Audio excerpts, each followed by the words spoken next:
வணக்கம் நேயர்களே, ஸ்ரீ குபேரன் டிவி நேயருக்கு லக்ஷ்மிநாதன் அன்பு வணக்கங்கள். இப்போ நம்ம பார்க்க போகிறது பார்த்திங்கன்னா வார ராசி பலன் 22 நவம்பர்லேருந்து 28 நவம்பர் வரை எப்படி இருக்க போகுது பார்ப்போம். மேஷராசி. ஸோ மேஷராசிக்கு வந்து எப்படி இருக்கும் அப்படின்னு பார்ப்போம். இந்த வாரத்தில் வந்து மேஷராசிக்கு வந்து 7 வந்து செவ்வாய் இருக்காருங்க. ஸோ 7 செவ்வாய் இருக்கிறது வந்து பார்த்திங்கன்னா நல்ல கணவன் மனைவி உறவுல ரொம்ப சிறப்பாக இருக்கும். ஏன்னா செவ்வாய்ங்கிறது வந்து கணவனை குறிக்கும். ஸோ அது வந்து ராசியை பார்க்கும்போது இதே வந்து மேஷ ராசி மனைவிமார்களுக்கும் வந்து சரி அவங்களுக்கு வந்து ரொம்ப பிடிக்கும். கணவன் மேலே ஒரு நல்ல ஒரு ஈர்ப்பு, சந்தோஷம், இந்த மாதிரி விஷயங்கள்லாம் கண்டிப்பாக இருக்கும். பட் ஆனால் 8ஆம் அதிபதியாக வரணும், சின்ன சின்ன சண்டைகள் இருந்தாலும் ஒரு ஈர்ப்பு, சந்தோஷம், குதூகலம் எல்லாம் அற்புதமாக இருக்குங்க. மற்றபடி வந்து பார்த்திங்கன்னா 1 8ஆம் அதிபதி 7 இருக்கும்போது வெளி வட்டார பழக்க வழக்கங்களில் கொஞ்சம் ஜாகிரதையாக இருக்கணும். சில நேரங்களில் கோபதாபங்கள், வாக்குவாதங்கள் வரதுக்கான வாய்ப்பு இருக்கிறனால கொஞ்சம் பார்த்து நடந்துக்கணும். மற்றபடி 2 ராகு இருக்கிறது வந்து சந்திரனுடைய சாரத்துலேருந்து இப்போ சூரியனுடைய சாரத்தில் போகிறனால குழந்தைகள் விஷயங்களில் பெரிய ஒரு எதிர்பார்ப்பு இருக்கும். சில நேரங்களில் வந்து இப்போ 8ல் வந்து சூரியன் போயிட்டுருக்கனால குழந்தைகள் விஷயங்களில் கொஞ்சம் அதிருப்தி, நம்ம எதிர்பார்த்த மாதிரி பையன் இல்லை அப்படிங்கிற ஒரு எண்ணங்கள்லாம் இருக்கும். அதனால் ரொம்ப எக்ஸ்பெக்டேஷன் இந்த மாதத்தில் வந்து இருக்கிறதுக்கான வாய்ப்பு இல்லை. சில நேரங்களில் நம்ம அதை கேட்கும்போதோ அதை வந்து நம்ம அவங்க தெளிவாக சொல்லும்போதோ என்ன ஆகுனா கொஞ்சம் அவங்க வந்து எதிர்த்து பேசுகிறதுக்கான வாய்ப்புகள்லாம் இருக்கிறனால கொஞ்சம் ஒரு டென்ஷன் ஆகிறதுக்கான வாய்ப்புலாம் நிறைய இருக்குங்க. 3ஆம் அதிபதி புதன். ஸோ 3ஆம் அதிபதி புதனும் 8ல் இருக்கனால வந்து பார்த்திங்கன்னா நிறைய டென்ஷன்ஸ் இருக்கும், எமோஷன்ஸான விஷயங்கள். வேலையில் இருக்கிறவங்களுக்கு வந்து கொஞ்சம் எமோட் ஆகிறதுக்கான வாய்ப்புகள்லாம் இருக்கனால கொஞ்சம் கவனமாக இருக்கணும். எமோஷன்ஸ் ஜாஸ்தி இருக்கும். கொஞ்சம் மெடிடேஷன் பண்ணிக்கிறது ரொம்ப நல்லதுங்க. ஏன்னா வந்து அந்த 3-8ங்கிறது வந்து 8க்கு 8ன்னு சொல்லுவோம். ஸோ அந்த மாதிரி விஷயங்கள் வரும்போது நிறைய எமோஷன்ஸ், கொஞ்சம் டென்ஷன் ஆகிறதுக்கான வாய்ப்பு நிறைய இருக்குது. 4ஆம் அதிபதி. ஸோ 4ஆம் அதிபதிக்கு வந்து சனி பார்வை. ஸோ ஏன்னா குரு மாறிட்டார் கும்பத்துக்கு. ஸோ சனியின் பார்வை. அது மட்டும் இல்லாமல் 3ல் வந்து அவங்களுக்கு குரு பார்வை இருக்கிறனால பார்த்திங்கன்னா ஒரு பெரிய தைரியம் இருக்கும், பெரிய லெவலில் வந்து தைரியங்கள்லாம் இருக்கும். அதனால் வந்து இன்னும் பயப்பரமாக இருக்காது. பட் இருந்தாலும் எமோஷன்ஸு ஏன் டென்ஷன் வருதுன்னா நம்ம எதிர்பார்ப்புகள் அதிகமாக இருக்கும்போது அது நடக்கலை அப்படிங்கும்போது ஒரு டென்ஷன்ஸ் இருக்கும். 4ஆம் இடமான கடகத்துக்கு வந்து சனியுடைய பார்வை இருக்கிறனால வீடு, சொத்து சம்மந்தமான விஷயங்கள்லாம் ரொம்ப சிறப்பாக இருக்கும். கொஞ்சம் வந்து சில நேரங்களில் வந்து பூர்வீக சொத்துக்கள் சம்மந்தமான விஷயங்களை மூவ் பண்ணுறதும் நடக்கிறதுக்கான வாய்ப்பு ரொம்ப சிறப்பாக இருக்குது. 5ஆம் அதிபதி. ஸோ 5ஆம் அதிபதியான சூரியன் வந்து நீச்சமாக இருக்கிறனால கொஞ்சம் 8ல் இருக்கிறனால நீச்சத்துலேருந்து இப்போ 8க்கு போயிட்டார். 8ல் போகிறது, அதுவும் கேதுவோடு இருக்கும்போது குழந்தைங்க நிறைய ரூல்ஸ் அண்ட் ரெகுலேஷன்ஸ்லாம் பேசுவாங்க. நான் இப்படி அப்படி, நீ வந்து நான் எதிர்பார்த்த மாதிரி இல்லை, அது மாதிரி சின்ன சின்ன வாக்குவாதங்கள் இருக்கும். உங்களுக்கும் வந்து குழந்தைங்க மேலே இருக்கிற எதிர்பார்ப்புகள் ரொம்ப பெருசாக இருக்கும். இவன் இதெல்லாம் பண்ணுவான்னு நினைக்கிறேன், பண்ண மாட்டேன்றாடு. இது பார்க்கும்போது ஒரு காமெடி தான் ஞாபகத்துக்கு வருது. என்னென்னா ஒரு படத்தில் தான் சொல்லுவாங்க, நான் கலெக்டர் ஆகணும்னு ஆசைப்பட்டேன், ஆனால் நான் கலெக்டர் ஆக முடியல. என் பையனாச்சும் கலெக்டர் ஆனாரா? இல்லை. எங்கள் அப்பா வந்து வக்கீல் அப்படின்னு, வக்கீல் ஆனாரா? இல்லை. அவரும் ஆசைப்பட்டார். அந்த மாதிரி ஒவ்வொருத்தரும் ஆசைப்பட்டுக்கிட்டே தான் இருப்போம். பட் நடக்கணும் இல்லையா?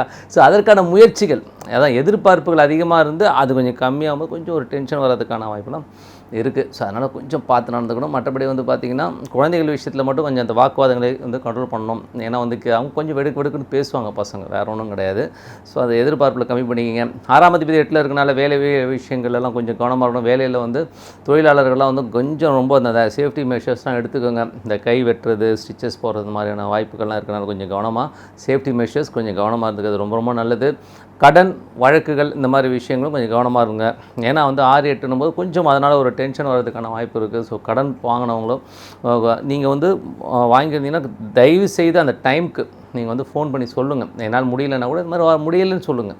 அதை விட்டுட்டு ஓடி ஒளிகிறது, ஃபோன் ஆஃப் பண்ணுறது, இந்த மாதிரி விஷயங்களும் போது அது எமோஷன்ஸ் அதிகமாக தூண்டி விடும். அதனால் அந்த மாதிரி விஷயங்களும் கொஞ்சம் கவனமாக இருந்துக்கிறது ரொம்ப ரொம்ப நல்லது.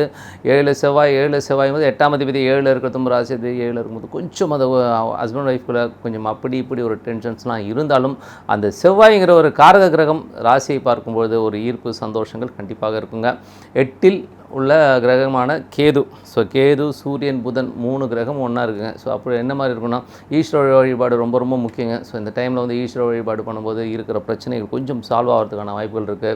குழந்தைங்க கொஞ்சம் ரொம்ப டென்ஷன் படுத்திட்டாங்க, என்ன பண்ணுறது தெரியல, ஈஸ்வரனுக்கு போய்ட்டு ஒரு வில்வத்தை போட்டு பிரார்த்தனை பண்ணுறதுனால கண்டிப்பாக ஒரு நல்ல ஒரு விஷயம் நடக்கும். இதெல்லாம் வந்து ஒரு மாத கிரகங்களும் போது இதுக்காக ரொம்ப வருத்தப்படணும்னு அவசியம் கிடையாது. ஏன்னா ஐயோ இப்படி ஆகிடுச்சு. நிறைய பேர் வந்து இந்த ராசி பலன், சனி பயிற்சி பலன், குரு பயிற்சி பலன் இதெல்லாம் பார்த்தோன்னா ஐயோ உலகமே போயிடுச்சுக்கிற லெவலில் போயிடுவாங்க. ஸோ அந்த மாதிரிலாம் கிடையாதுங்க. உங்கள் தசா புக்தி அந்தரங்கள்லாம் வந்து நல்லா இருக்கா பட்டையை கிளப்பிட்டு போயிட்டே இருக்கும். ஸோ இதெல்லாம் வந்து பெரிய பாதிப்புகளை தராது. ஸோ இதெல்லாம் வந்து உட்காந்து மைண்டில் வச்சுக்கிட்டு உட்காந்து, ஏன்னா நிறைய பேர் பார்த்துருக்கேன், இதெல்லாம் ஒரு எடிக்ஷன். நான் வந்து ஜோதிடம் இருந்தாலும் நான் டெய்லிலாம் உட்காந்து கட்டெல்லாம் பார்த்துக்கிட்டு இன்றைக்கி என்ன நட்சத்திரம் எது இது அங்கே போகணுமான்னு பார்க்க மாட்டேன். வேலையாகணுமா வேலைக்கு தான் பார்க்கணும் இல்லையா.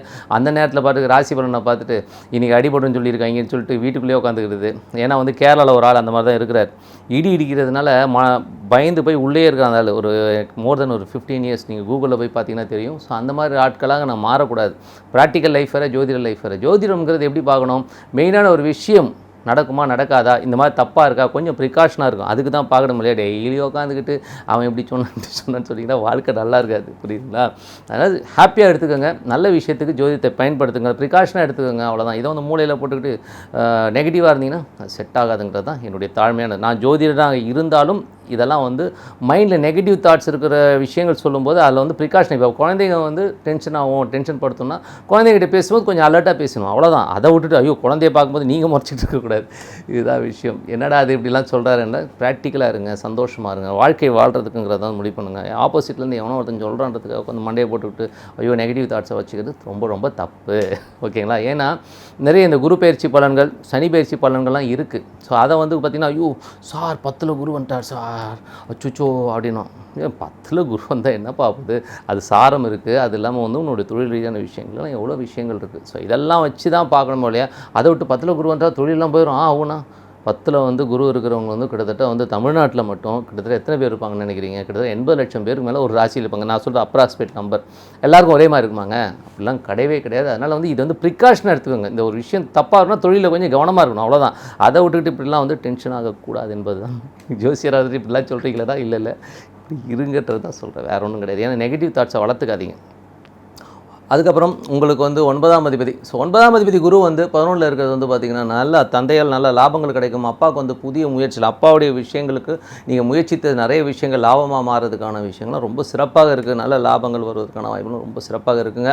10ல் சனி. ஸோ 10ல் சனிங்கிற போது சில பேர் வந்து அது சனிங்கிறது வந்து தொழில் கிரகம். ஸோ அது வந்து கார்வபானவாசி அப்படி இப்படின்னு சொல்லலாம். பட் இருந்தாலும் கோச்சாரத்தில் வர 10ல் வர சனி வந்து பார்த்திங்கன்னா தொழில் ரீதியான விஷயங்களில் ஒரு கான்ஃபிடென்ஸை கண்டிப்பாக கொடுக்குங்க. ஸோ நல்ல வளர்ச்சி, நல்ல ஒரு மென்மையான விஷயங்களை கண்டிப்பாக கொடுக்கும்.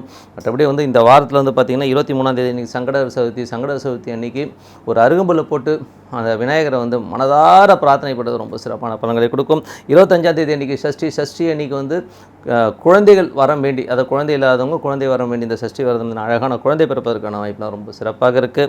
27ஆம் தேதி அன்றைக்கி அஷ்டமி அன்றைக்கி காலபைரவர் பூஜை. ஸோ அதுவும் வந்து பார்த்திங்கன்னா ராகு காலத்தில் பண்ணும்போது எதிரிகளை தகர்த்திடுவர் காலபைரவர். ஸோ நல்ல விஷயங்கள், நல்ல மாற்றங்கள்லாம் இருக்கணும். இந்த வாரம் மட்டுமில்ல வருகின்ற எல்லா வருடங்களும் சிறப்பாக இருக்க இறைவனை பிரார்த்தித்துக் கொண்டு உங்களிடமிருந்து விடைபெறுவது உங்கள் லக்ஷ்மி நாராயணன். வணக்கம். ஸ்ரீ குபேரன் டிவியை பார்த்தமைக்கு நன்றிகள். மேலும் இது போன்ற தகவல்களை தெரிந்து கொள்ள ஸ்ரீ குபேரன் டிவியை சப்ஸ்கிரைப் செய்யுங்கள். மறக்காமல் பெல் ஐக்கானை கிளிக் செய்யுங்கள்.